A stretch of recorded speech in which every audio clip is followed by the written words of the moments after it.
Hello বন্ধুরা, আমাদের চ্যানেলে সবাইকে স্বাগত জানাই। তো এই ভিডিওতে আমি আজকে রিভিউ করব দ্য বয়েজ সিজন 5 অর্থাৎ ফিনালে। তো চলুন না সময় নষ্ট করে ভিডিওটি শুরু করা যাক।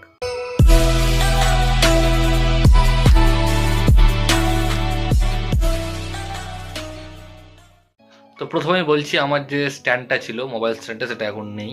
তো সেই কারণে হাতে ধরে ভিডিও করছি এবং প্রথমে সরে চেয়ে নিচ্ছি যে হ্যাঁ, ভিডিওটা করতে একটু দেরি হয়ে গেল, অর্থাৎ রিভিউটা করতে একটু দেরি হয়ে গেল। তার কারণ হচ্ছে আমি একটু ব্যস্ত ছিলাম না, তো সেই কারণেই ভিডিওটা করতে দেরি হয়ে গেল। তো এই ভিডিওতে আমি এই যে সিরিজটা রয়েছে রিভিউ করব এবং ছোট্ট করে একটা এন্ডিং এক্সপ্লেনও করে দেবো যারা বুঝতে পারেনি তাদের জন্য। তো কেমন হলো এই সিরিজটি? তো সত্যি কথা বলতে এই সিরিজটা একটা দারুণ সিরিজ ছিল। যখন শুরু হয়েছিল তখন এই সিরিজে সবাই ফ্যান হয়ে গেছিলো এবং আমিও ফ্যান হয়ে গেছিলাম এবং তারপর থেকে দেখা শুরু করি এবং তারপর থেকে যেভাবে সিরিজটা এগাতে থাকে এবং এর আগে কখনো এইভাবে কেউ একটা R-rated সুপারহিরো সিরিজ দেখেনি এবং যেভাবে সমস্ত যে সুপার হিরোগুলো রয়েছে বা সুপার ভিলেনগুলো রয়েছে তাদেরকে যেভাবে অন্যান্য যে আমাদের মার্ভেল ডিসি যেসব কমিক্সগুলো রয়েছে তাদের কাছ থেকে সেই সুপার হিরোদেরকে, সেখানে যেসব সুপার হিরো রয়েছে তাদের কাছ থেকে যেভাবে অ্যাডাপ্ট করা হয়েছিল এবং সেটা দেখে মানুষ বেশ মজাও পেয়েছিল, একটু কন্ট্রোভার্সিও হয়েছিল, বাট ভালো লেগেছিলো। তো এইভাবে সিরিজটি এগোতে থাকে এবং শেষে আজ এসে ফিনালেতে দাঁড়ালো এবং ফিনালেটা কেমন হলো। তো প্রথমে বলে দিই যে এই সিরিজটি সম্পূর্ণ R-rated সিরিজ এবং 18+দের জন্যই, তাছাড়া কেউ দেখবেন না। এবং এই সিরিজটিতে মানে এই 5 নম্বর অর্থাৎ ফিনালে সিজনটিতে মোট 8টা এপিসোড রয়েছে এবং প্রতিটা এপিসোডই প্রায় 1 ঘন্টার মধ্যে। এবং এই সিরিজটির ভালো কথা যে এই সিরিজটির প্রতিটা সিজনই হিন্দিতে ডাব রয়েছে এবং বেশ ভালো ডাবে রয়েছে হিন্দি ডাব। এবং এই সিরিজটির সিজন 4 যেখানে শেষ হয় সেখান থেকে শুরু হয় এবং সিজন 4 যেভাবে শেষ হয়েছিল আমরা সবাই মুখিয়েছিলাম যে 5 নম্বর সিজনটা কখন আসবে এবং সবাই জানতো যে 5 নম্বরটাই ফিনালে সিজন হতে চলেছে। তো সত্যি কথা বলতে যারা খুবই মুখিয়েছিল এবং খুবই মানে ভাবছিল যে একটা দারুণ হতে চলেছে সিরিজটা, অর্থাৎ 5 নম্বর ফিনালে সিজনটা দারুণ হতে চলেছে এবং দারুণ আমরা অ্যাকশন দেখতে পাবো, বিশাল কিছু বড় কিছু হতে চলেছে, তো সেটা যদি তারা ভেবে থাকেন তাহলে ভুল করবেন। এই রকম কিছুই নয়, কারণ অতিরিক্ত এক্সপেকটেশন নিয়ে বসবেন না যে এন্ডিং বিশাল বড় এন্ডিং কিছু হবে বা বিশাল বড় অ্যাকশন থাকতে চলেছে, এরকম কিছু নয়। ভালোভাবে এন্ডিং করা হয়েছে, আমি একমাত্র বলছি, কারণ তারা যারা মেকার যারা তৈরি করেছে তারা জানে যে সিরিজটাকে কী করে এন্ডিং করতে হবে, তো সেই মতোই তারা ভালো করে সিরিজটাকে এন্ডিং করেছে এবং একটা বেশ ভালো সিরিজ তৈরি হয়েছে এটা। এবং এই সিরিজে যেভাবে বুচার এবং হোমল্যান্ডারের ক্যারেক্টারটাকে দেখানো হয়েছে দারুণ দারুণ, এবং যেভাবে সিরিজটা তৈরি হয়েছিল, যেভাবে এন্ডিং হয়েছে, আমার মতে সিরিজটাকে একটা পারফেক্ট এন্ডিং দেওয়া হয়েছে এবং আমি সিরিজটা মজা করে দেখেছি। যদি কেউ একটু বেশি এক্সপেকটেশন নিয়ে সিরিজটা দেখতে বসে তাহলে আমি বলছি একটু হতাশ হবেন, কারণ যারা ভাবছেন যে এই সিজন 5-এর 8 নম্বর এপিসোডে বিশাল দারুণ অ্যাকশন হতে চলেছে, দারুণ কিছু দেখতে পাবো, সেটা কিন্তু একদমই নয়। বেশ সিম্পলের মাধ্যমে শেষ করা হয়েছে এবং এন্ডিং দেওয়া হয়েছে। তো আমার মতে এটা একটা বেশ ভালো একটা সিরিজ এবং বেশ ভালো করেই এন্ডিং করা হয়েছে সিরিজটা, আমার তো বেশ মজা লেগেছে। এবার অনেকের কাছে হয়তো প্রশ্ন থাকতে পারে যে সিরিজটা এন্ডিংটা আমি কিন্তু বুঝতে পারিনি। তো এন্ডিংটা বোঝানোর আগে আমি বলে দিই যে আপনারা যারা সিরিজটা দেখেননি এখানে ভিডিওটা বন্ধ করে দিন, কারণ এন্ডিং আমি বলছি তখন একটু আপনাদের স্পয়েল হয়ে যেতে পারে।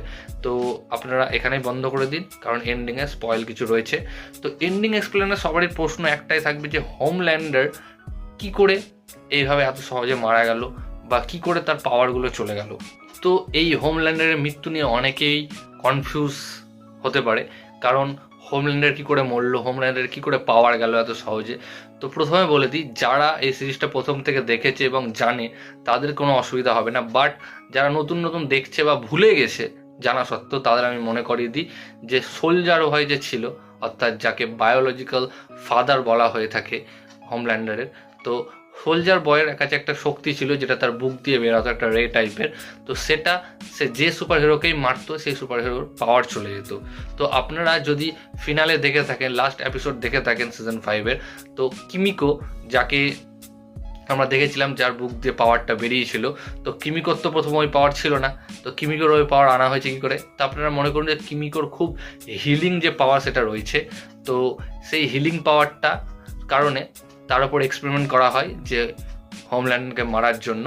তো তার উপর এক্সপেরিমেন্ট করার কারণে তার সেই পাওয়ারটা চলে আসে সোলজার বয়ের মতো, এবং ওই পাওয়ারটা দিয়েই যখন লাস্ট এপিসোডে সিজন 5-এর হোমল্যান্ডারকে মারে, তো আপনারা লক্ষ্য করে দেখবেন যে সবারই প্রায় পাওয়ার চলে যায়, হোমল্যান্ডারেরও পাওয়ার চলে যায়, এবং বিলি খুব সহজেই তাকে মেরে ফেলে। কারণ হোমল্যান্ডার হচ্ছে একজন অহংকারী সুপার হিরো, তার যতক্ষণ পাওয়ার ছিল সে কিন্তু সবাইকে অহংকার দেখিয়ে গেছে, ভয় দেখিয়ে গেছে, বাট যখনই তার যে পাওয়ার চলে গেছে, সুপার পাওয়ার চলে গেছে, তখনই সে ভিগি বিল্লির মতো হয়ে গেছে। তার মধ্যে আর কোনো ক্ষমতা নাই, যে নিজের একটা সাধারণ মানুষেরও যে ক্ষমতা থাকে সেই ক্ষমতাও সে হারিয়ে ফেলে। বাট বিলি যেহেতু আগে থেকেই যখন তার কাছে পাওয়ার ছিল না, তাও সে তখন থেকেই হোমল্যান্ডের সঙ্গে লড়ে গেছে, তো তার একটা যে উইল পাওয়ার যেটা বলে সেটা ছিল, এবং সেই কারণে খুব সহজেই সে হোমল্যান্ডকে মেরে দিতে পারে।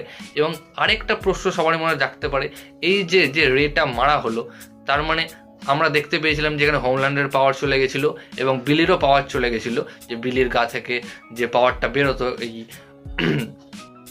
বট গাছের ঝুড়ির মতো এসব বেরোতো, তো সেই পাওয়ারও চলে গেছিলো। অর্থাৎ ওই রেটার সংস্পর্শ যারা আসবে তাদেরই পাওয়ার চলে যাবে। বাট একটা প্রশ্ন আমাদের মনে জাগতে পারে যে হোমল্যান্ডারের যে ছেলে ছিল তারও কি পাওয়ার চলে গেছে? তো আমার মতে যায়নি, কারণ একটাই আমার যে থিওরি বলছে যে ওই যে রেটা রয়েছে যেটা সোলজার বয়ের ছিল, সেই রেটাতে তাদেরই পাওয়ার যাবে যাদের শরীরে V1 বা V সিরামটা রয়েছে, অর্থাৎ যাদেরকে সিরাম দিয়ে সুপার হিরো বানানো হয়েছে তাদেরই পাওয়ার যাবে। আর যেহেতু হোমল্যান্ডারের ছেলে সিরাম দিয়ে কোনো পাওয়ার পায়নি, ও সরাসরি জন্ম থেকেই তার পাওয়ারটা তার রয়েছে, তো আশা করি তার পাওয়ার যাবে না। কারণ পরবর্তীতে যা শুনতে পাচ্ছি আমরা, তো তাকে নিয়েও একটা সিরিজ হতে চলেছে, এবং যে সোলজার বয় রয়েছে ভট রাইজিং বলে একটা সিরিজ আসছে, হয়তো আগেকার গল্প হতে পারে, সোলজার বয়ের গল্প হতে পারে। এবং শোনা যাচ্ছিল যে জেন ভি যে সিরিজটা রয়েছে তারও সিজন 3 বেরাবে, বাট আনফর্চুনেটলি সেটা এখন বেরোচ্ছে, সেই সিরিজটা এখন পোস্টপন্ড হয়ে গেছে, এবং কবে বেরোবে তার কোনো ঠিক নেই, নাও বেরোতে পারে। এবং আরেকটা সিরিজ জানা যাচ্ছে বেরোবে, দ্য বয়েজ মেক্সিকো। তো এটা হয়তো এরকম হতে পারে যে স্কুইড গেম যেমন দেখেছি তার আমেরিকান ভার্সন যেমন রিসেন্ট বেরিয়েছে, বেরোনোর কথা আছে, ঠিক এটাও তাই হতে পারে যে দ্য বয়েজ মেক্সিকো। তো দেখা যাক কি হয়।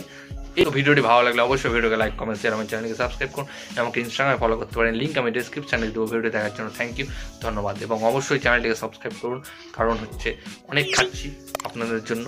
ধন্যবাদ।